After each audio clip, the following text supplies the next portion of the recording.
Welcome back. तो अब हम लोग देखेंगे क्या, stomach.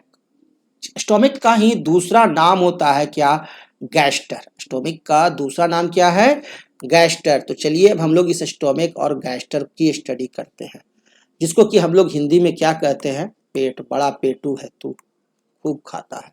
The stomach is most distensible portion of the alimentary canal. सबसे ज़्यादा आसानी से किसी को अलग कर सकते हो, डिस्टिंग्विशेबल कर सकते हो, देख सकते हो, तो वो ये हमारा स्टोमक है। क्लियर। इट इज थिक, यह क्या होता है, मोटा होता है। मस्क्यूलर, बहुत मस्क्यूलर होता है। और जे शेप्ड का होता है। कैसा होता है, जे शेप्ड का, यू। ओके। और present on the left upper part of abdominal cavity. अपना बायां हाथ उठाओ और बाएं तरफ हाथ रखो abdominal part of left upper part, abdominal cavity के ऊपर, है ना। बाएं तरफ किधर होता है स्टोमक, तो लेफ्ट पार्ट। ये अपर पार्ट ऊपर में ही होता है एब्डोमिनल कैविटी के। ये रहा लेफ्ट अपर पार्ट पर आपका stomach. It is formed of 3 parts. ये जो स्टोमक देख रहे हो ये कैसा है भाई, तो जे शेप्ड का, है ना। देखो इसी तरह का है कुछ स्टोमक। और इस 3 पार्ट्स में इसे डिवाइड किया गया है। एक हो गया कार्डियक स्टोमच, ठीक है। दूसरा हो गया फंडिक पार्ट और तीसरा हो गया पाइलोरिक एंटरम। अब ये ऊपर वाला जो पार्ट है यह फंडस हो गया, फंडिक पार्ट, ठीक है। और ये जो पार्ट है, ये बीच में जो पार्ट है जिसे कि हम लोग बॉडी कहते हैं ऑफ स्टोमक, ये हमारा हो गया आपका कार्डियक स्टोमक। क्लियर। और नीचे जो ये जो पार्ट है इसे हम लोग कहते हैं पाइलोरस एंट्रम या पाइलोरस। ये हमारा पाइलोरिक एंट्रम है, पाइलोरस, ठीक है ना। तो 3 भाग में बांट दिए, फंडस, बॉडी और पाइलोरस। क्लियर। तो स्टोमेज का आपने डिवाइड भी कर दिया कि भाई 3 भाग में है, fundus, body, pylorus. Cardiac stomach, it receives the oesophagus through cardiac aperture. अब यहाँ पर ये कार्डियक अपर्चर है, ये कार्डिया लगा हुआ है, ठीक है ना। इसके थ्रू, कार्डियक अपर्चर के थ्रू क्या करता है, फूड को रिसीव करता है। Cardiac guarded by A cardiac sphincter, और यहाँ पर एक कार्डियक स्पिंक्टर लगा हुआ रहता है जो इसको गार्डिंग करता है। Clear.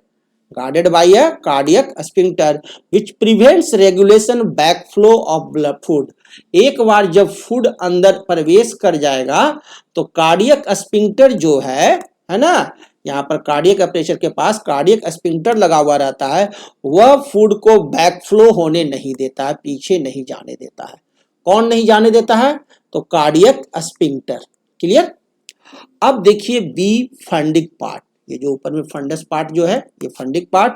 It is middle part that protects above the cardiac aperture and often contains gas और एयर। अब भोजन आया नीचे, अब इसके चलते कोई गैस या एयर बना तो वो इस फंडिक पार्ट में चला आता है। क्लियर। तीसरा है pyloric एंटरम। It is distal and narrow part which opens the duodenum by pyloric aperture or pylorus and is guarded by a pyloric sphincter which prevents the pre-digested food to enter the duodenum। अब pyloric antrum जो है यह distal और narrow part है, ठीक है ना। अब यहां से फूड क्या होता है, डिओडोनम में जाता है।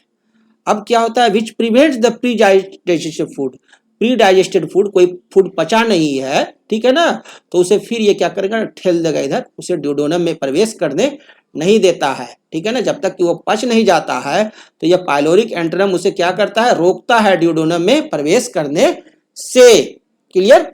तो तीनों पार्ट का फंक्शन जान गए हो। फंडिक पार्ट में एयर और या गैस होता है। मेन पार्ट कार्डियक स्टोमक है जहां की पाचन होता है। पाइलोरिक एंट्रम ये वो पार्ट हो गया जो कि आपको रोकता है ड्यूोडेनम में जाने से अपचे हुए भोजन को। Intern inner mucosa of stomach. अगर आप स्टोमक का इनर म्यूकोसा देखो, ठीक है ना, ये जो देख रहे हो लाइनिंग बॉडी है, और ये देखो ये जो आप देख रहे हो इनर स्टोमक है, म्यूकोसा ऑफ स्टोमक है, क्या कहिए, ये म्यूकोसा है। Is राइज्ड into large number of longitudinal folds। यहाँ बहुत ही ज्यादा मात्रा में longitudinal folds रहते हैं, जिसको कि हम लोग कहते हैं गैस्ट्रिक रुगे। इसको क्या कहते हैं? गैस्ट्रिक रुगे कहते हैं। और यह गैस्ट्रिक रुगे कहाँ पाया जाता है? इनर म्यूकोसा ऑफ स्टोमच में। These rugae dilate the stomach to store the food and also increase the surface area of digestion. अब इस रुगे का काम बहुत बढ़िया है। ये रुगे क्या करता है? इस तरह से लॉन्गिट्यूडनल फोल्ड्स में रहते हैं। इसका काम है कि हमेशा थोड़ा थोड़ा लिक्विड सेक्रेट करते रहेगा, ठीक है ना। और ये ज़्यादा फोल्डिंग रहने के चलते सरफेस एरिया बढ़ गया तो क्या होता है? लिक्विड हमेशा सेक्रेट करने के चलते स्टोमक के जो पार्ट्स हैं, बॉडी पार्ट्स हैं, इसको डाइल्यूट रखता है ना। डाइल्यूट द स्टोमच, और जो फूड रहते हैं उसे भी डाइल्यूट रखता है। Stomach helps in mechanical churning and chemical digestion of food. Stomach का दो काम है, एक तो ये मैकेनिकल चर्निंग करता है फूड को और तोड़ता है, और केमिकल डाइजेशन भी करता है। It also acts as food reservoir. यह घर के फ्रिज की तरह क्या करता है? फूड रिजर्वायर का तरह भी काम करता है, यानी फूड का स्टोर करके भी रखता है। अच्छा बाबा खाना खाया तो पेट खाली नहीं है, तो इसका मतलब स्टोमक में खाना भरल है ना। और वहाँ उसका मैकेनिकल चर्निंग भी हो रहा है और कुछ कुछ केमिकल डाइजेशन भी हो रहा है, और फूड रखा हुआ भी है और दोनों काम भी हो रहा है। ये काम है स्टोमक का। अब स्टोमक के बाद फूड जो है प्रवेश करता है स्मॉल इंटेस्टाइन में।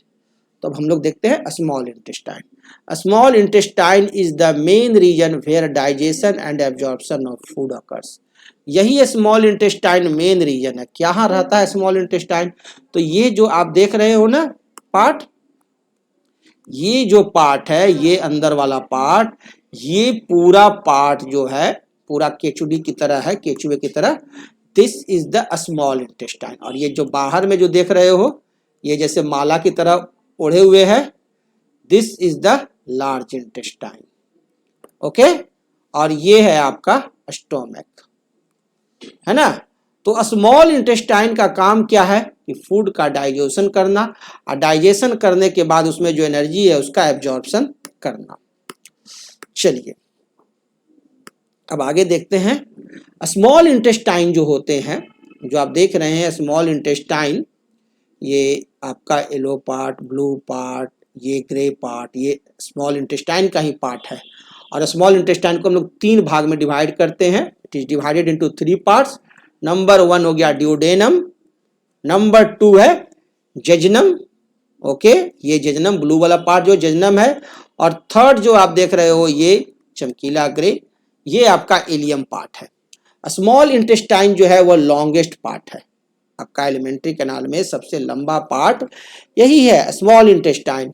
अबाउट 20 फीट और 6 मीटर्स, 20 फीट या 6 मीटर तक होता है, ठीक है ना। 20 फीट का कहिए या कहिए 6 मीटर का, है ना। 6 मीटर का आदमी नहीं होता है जल्दी, ठीक है ना। और ये 6 मीटर का स्मॉल इंटेस्टाइन होता है ऑफ एलिमेंट्री कैनाल। नाम का स्मॉल इंटेस्टाइन है, लेकिन लंबाई में सबसे ज्यादा लंबा है, लॉन्गेस्ट पार्ट है। ये एकदम याद रखना है। स्मॉल इंटेस्टाइन से ये नहीं समझिएगा कि स्मॉलेस्ट पार्ट है। Present at central and lower parts of abdominal cavity. यह सेंट्रल और लोअर पार्ट यानी स्टोमक के नीचे और सेंट्रल पार्ट में आपका होता है कौन? स्मॉल इंटेस्टाइन, क्योंकि इसके चारों तरफ क्या रहते हैं? लार्ज इंटेस्टाइन रहते हैं। तो ये सेंट्रल पार्ट हो गया। अब उसके बाद हम लोग देखते हैं क्या, स्मॉल इंटेस्टाइन जो है उसे हम लोग 3 भाग में डिवाइड किए, ड्यूडेनम, जेजनम और इलियम। तो सबसे पहले हम लोग स्टडी करेंगे ड्यूडेनम का। ड्यूडेनम जो है, ड्यूडेनम, जेजनलम और इलियम में सबसे वाइडेस्ट, सबसे चौड़ा वाला पार्ट है, और शॉर्टेस्ट और सबसे छोटा है। चौड़ा है और छोटा है, वाइडेस्ट एंड शॉर्टेस्ट है। अबाउट 25 सेंटीमीटर, मात्र 25 सेंटीमीटर का होता है पार्ट ऑफ स्मॉल इंटेस्टाइन। सोचिए कि आपका 6 फीट का स्मॉल इंटेस्टाइन है, इस 6 फीट में मात्र 25 सेंटीमीटर का होता है ड्यूडेनम, लेकिन इसका पोर्शन जो है वो चौड़ा वाला है। ये जो येलो वाला जो देख रहे हैं ना यहाँ, यही है आपका duodenum. It forms a C shaped structure, इस तरह से कुछ सी शेप्ड स्ट्रक्चर यह बनाता है।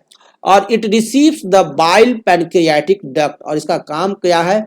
बाइल पैनक्रियाटिक डक्ट को रिसीव करना। बाइल पैनक्रियाटिक डक्ट को कौन रिसीव करता है? तो आपका डियोडेनम। अब सेकंड पार्ट जो है वह है हमारा जेजनम। अब ये जेजनम को स्टडी करते हैं। Middle part and is about 8 feet. Middle part है और करीब करीब या 8 फीट का होता है। सोचिए 8 फीट तक लंबा ये होता है आपका कौन? जेजनम। ये ब्लू वाला जो देख रहे हैं आप, ये है ना, ये पोर्शन जो है ये है jejunum. Its beginning is marked by a sharp bend called jejunal flexure. और इसकी बिगिनिंग जो होती है वो शार्प बेंड से, एक तीखा मोड़ से होती है, और जिसको कि हम लोग कहते हैं डियोडेनोजेजनल फ्लेक्सर। ओके। अब थर्ड जो है वो है इलियम। Longest part 12 feet.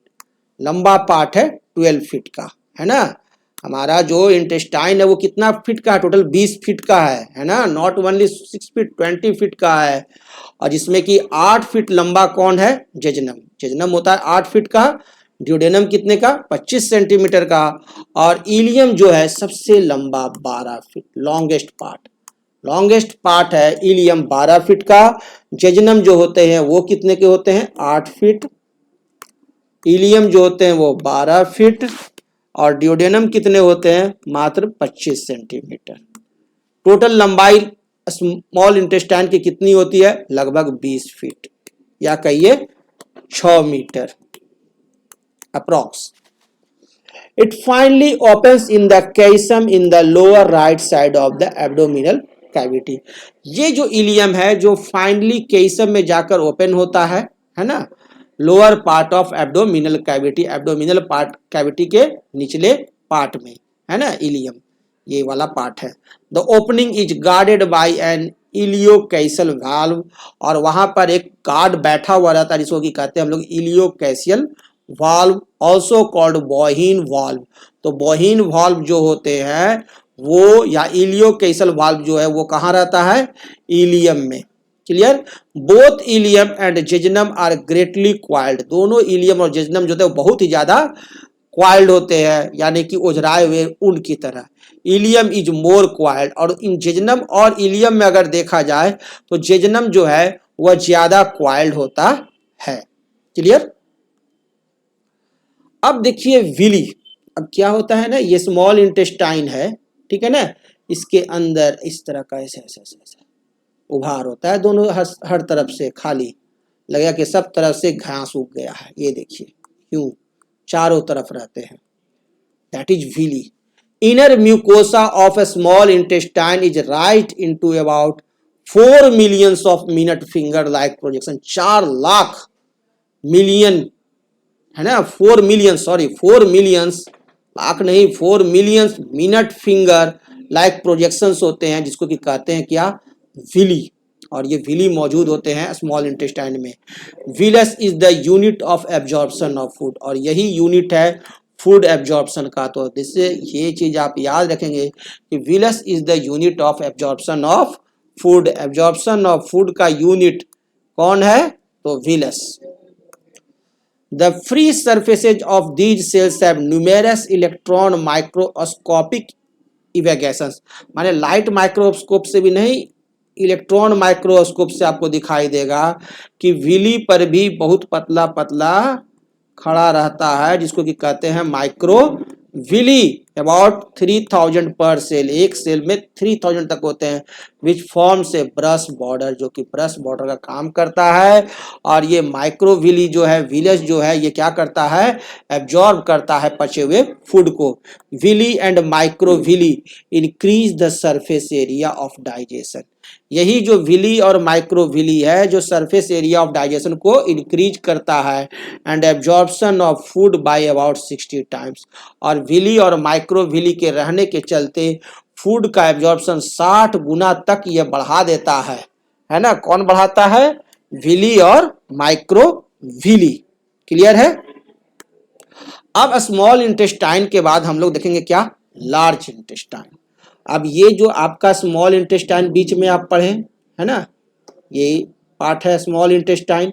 अब इसके चारों तरफ एक पार्ट होता है, ये जो है portion, this is the large intestine, ये है लार्ज इंटेस्टाइन। अब हम लोग देखते हैं क्या लार्ज इंटेस्टाइन को। लार्ज इंटेस्टाइन जो होता है अबाउट 5 फीट या 5 फीट का होता है। स्मॉल इंटेस्टाइन कितने फीट का था? 20 फीट का, हम लोग स्टडी किए। अबाउट 1.5 मीटर, करीब करीब ये 1.5 मीटर के होते हैं। 5 फीट के होते हैं, 1.5 मीटर होते हैं लगभग। Long, shorter but wider than small intestine, यह लंबा तो है लेकिन क्या है, छोटा है ना, स्मॉल इंटेस्टाइन तुलना में, लेकिन स्मॉल इंटेस्टाइन की तुलना में इसकी जो नली है वो थोड़ी बड़ी है ना। Okay, wider than small intestine, इसकी नली जो होती है, लार्ज इंटेस्टाइन की नली जो होती है वो चौड़ा होता है। Clear? Forms an arc around the small intestine, और इस स्मॉल इंटेस्टाइन के चारों तरफ इस तरह का एक आर्क बनाता है। और लार्ज इंटेस्टाइन जो है it is formed of 3 parts, ये 3 पार्ट्स का बना हुआ है, केइसम, कोलोन और रिक्टम, 3 पार्ट से बने हुए हैं।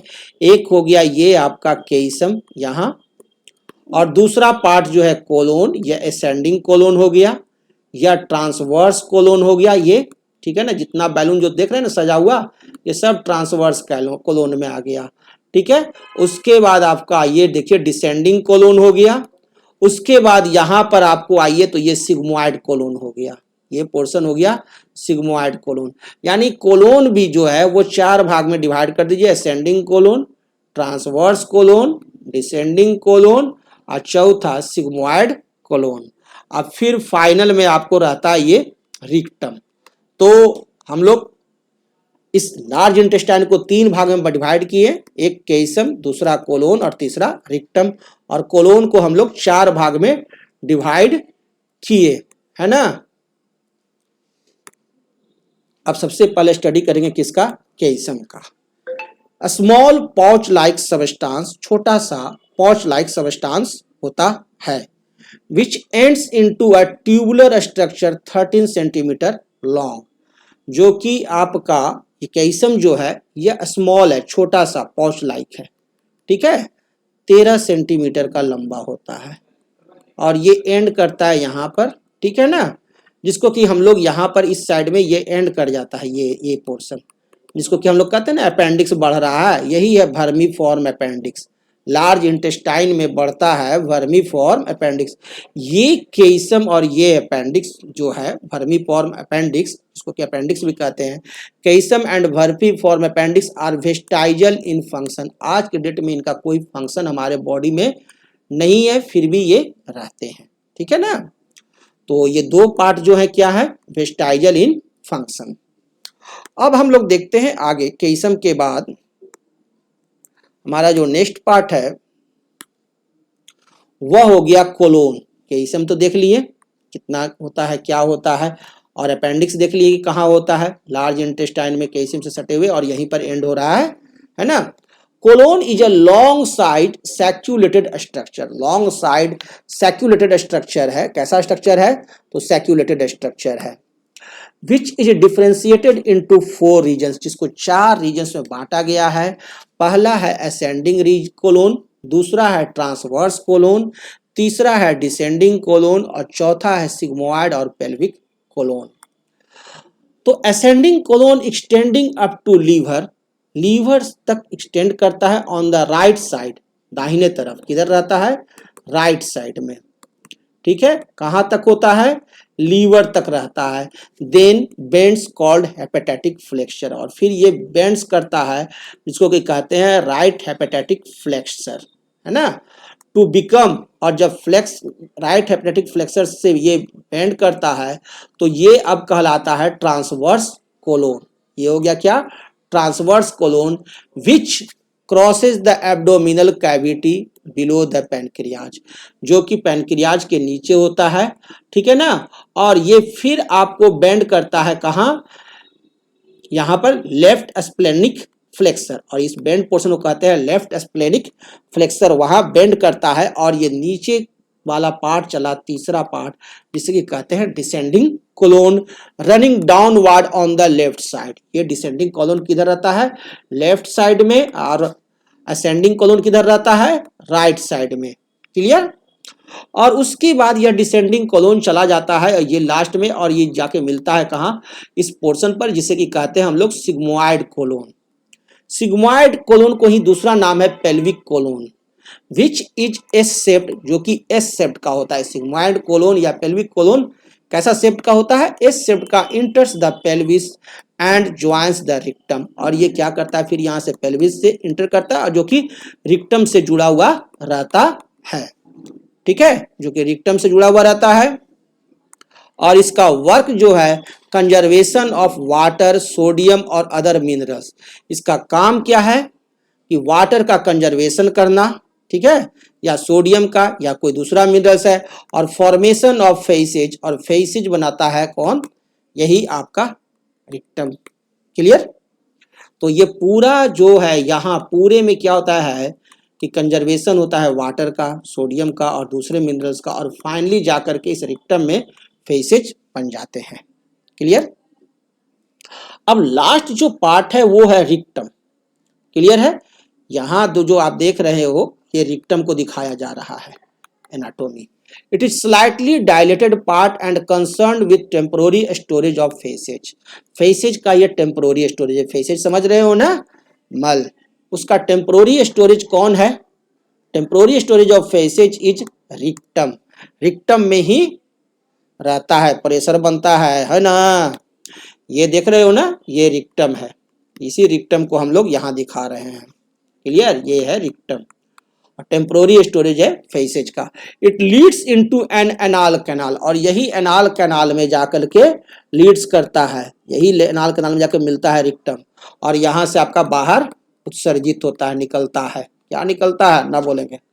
विच opens out by anus, anus के द्वारा बाहर निकलता है। Present at the base of trunk, जो ट्रंक के बेस में रहता है, and guarded by 2 anal sphincter muscles, और इसको गार्ड करता है दोनों तरफ से एनल स्पिंकर मसल्स, कि भाई अब मल द्वार खुलेगा तब मल निकलेगा। चलो बोल ही दिए। ये कौन है? Anal sphincter muscles. Clear? Its mucosa is right into folds called rectal rugae, और इसके जो म्यूकोसा होते हैं यहाँ पर फोल्ड्स होते हैं, जिसको कि कहते हैं rectal rugae, which dilate it for storage of faeces, जिसको कि डायलेट किए हुए रहता है कौन? रेक्टल रुजाई, ताकि फूड फेसेज का स्टोरेज रहे, कुछ देर रहे। बर्दाश्त करो भाई, ऐसा नहीं कि मल आया रेक्टम में और तुरंत निकाल दो ना, वैसे नहीं, इसको स्टोर करेगा, है ना, थोड़े देर के लिए। अब इसके बाद हम लोग देखेंगे क्या? ह्यूमन डाइजेस्टिव ग्लैंड्स, है ना। अब हम लोग का नया चैप्टर आएगा ह्यूमन डाइजेस्टिव ग्लैंड्स। इसी चैप्टर में नया टॉपिक आएगा। और ग्लैंड्स का काम क्या होता है ये तो मालूम ही है कि these secrete digestive juices, digestive juice को सेक्रेट करता है for the digestion of food, food के डाइजेशन के लिए। और ये कितने प्रकार के होते हैं वो देखेंगे, जैसे लीवर हो गया, इंटेस्टाइनल ग्लैंड्स हो गया, पैनक्रियाज हो गया, आपका सैलिवरी ग्लैंड हो गया, स्टोमक में गैस्ट्रिक ग्लैंड्स रहते हैं। अब उन सब ग्लैंड्स को हम लोग बारी बारी पढ़ेंगे, है ना। तो जो ह्यूमन का जो डाइजेस्टिव ग्लैंड्स है वो निम्न प्रकार के हैं। कितने प्रकार के हैं? तो 1 number salivary glands, number 2 gastric glands, number 3 liver, number 4 pancreas and number 5 intestinal gland. ये 5 प्रकार के होते हैं ह्यूमन के डाइजेस्टिव ग्लैंड। और सैलिवरी ग्लैंड को हम लोग 3 भाग में बांटे हैं, पैरोटॉइड, सब मैक्सिलरी और सबलिंगुअल ग्लैंड्स। और इंटेस्टाइनल ग्लैंड को 2 भाग में बांटा गया, क्रिप्स ऑफ लीवर खंड और ब्रूनर्स ग्लैंड, 2 भाग में इसको बांट दिए इंटेस्टाइनल ग्लैंड को। अब एक एक ग्लैंड को हम लोग बारी बारी पढ़ेंगे, लेकिन अगले क्लास में। तब तक एक बार इसको फिर से आप रिवीजन कर लीजिए। Okay, thank you, good bye.